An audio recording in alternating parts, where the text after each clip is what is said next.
Hello mga kaprobinsya, kamusta atong dakbayan sa Cebu, ang atong probinsya sa Cebu.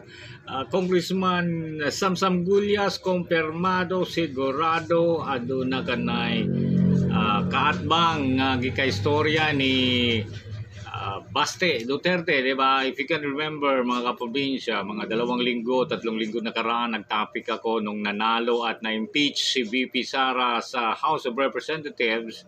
At isa sa mga pumirma in favor sa impeachment ni Sara Duterte ay si Congressman Gulyas ng 1st District ng Cebu. And right after that, nung nalaman nila na pumirma si Congressman Gulyas pa in favor sa impeachment ni Sara Duterte, kagad-agad ang kanyang batang kapatid na mayor ng Davao na si Baste Duterte lumipad sa Cebu at kinausap ang isang presidente ng Federasyon ng mga Sabungero sa probinsya ng Cebu at hinikayat ito na tumakbo at kakalabanin si Congressman Gulyas pagka-kongresista sa congressman sa distrito ng Cebu sa 1st District. Sinabi ko yon 2 to 3 weeks ago at ngayon kumpirmado ito ang resibo. Meron na silang pinalabas na survey.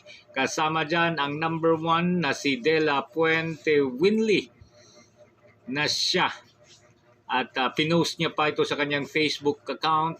Siya ang kinausap ni Mayor Baste Duterte at meron silang napagkasunduan, ewan kung ano lang, para kumalaban at kumontra para kalabanin si Congressman Gulyas sa kadahilan ng bumoto ito in favor sa impeachment ni VP Sara.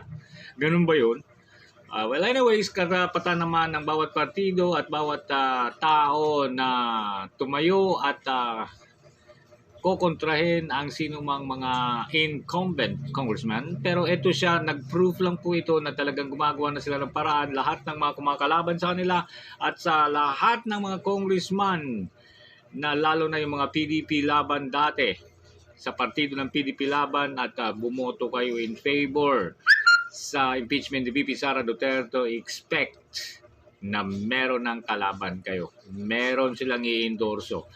Mark my word, ang i-endorso ng mga Duterte will be De La Puente Winley. Si Winley De La Puente, ang presidente ng isang federasyon ng mga sabungero sa Dakbayan sa Cebu para kumalaban at humarap kakalabanin sa pagka-congressman si incumbent Samsam Gulyas, congressman ng 1st District ng Cebu. Yun lang po mga kaprobinsya. Dahan-dahan at medyo lakasan na po ninyo yung mga radar. Ito po yung ebidensya. Ito po yung resibo natin. Nasakto po ang impormasyon na binigay natin sa tayo gumagawa ko. Lamang ng mga istorya base sa mga haka-haka. Hindi nila ma-deny ito kasi si Mr. De La Puente mismo nag-post sa kanyang FB page nito at nagtaka daw siya ba't kasama siya. Nakakatawa. Anyway, thank you very much. Happy weekend.